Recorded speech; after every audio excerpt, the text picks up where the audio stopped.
What's going on, everyone? Today I want to compare the differences between hand polishing and using a buffer to polish your car.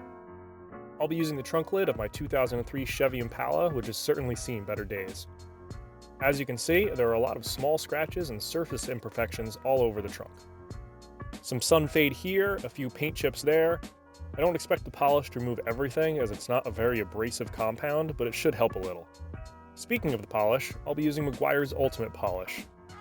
This is pretty common, and you can find it at most department or auto parts stores. You should always start with a clean surface. I always wipe down the area with a clay bar to make sure I clean off most of the major surface debris. I'm taping off 50% of the area so I have a definitive line to compare at the end. This video isn't about how to use a buffer, so I won't go into too much detail on that, but you should do small sections at a time with slow overlapping passes. Buff dry with a clean towel and you're done. For the other side, I did use a clay bar, I just didn't get a chance to record it. Tape it off and then apply the polish. I use a small overlapping circular motion to apply the polish and then buff it off with a clean towel.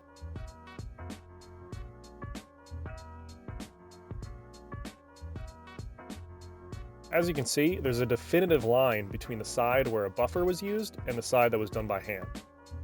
There is a distinct cloudiness on the side done by hand, which could be due to the product drying too much during the process. The side done with the buffer looks great, while the other side could definitely use some work. I never thought I truly needed to use a buffer, but this demonstrates that even a beginner can achieve drastically better results over just hand polishing. If you found this video helpful, I'd really appreciate you hitting that like button. Don't forget to subscribe for new videos every Saturday morning.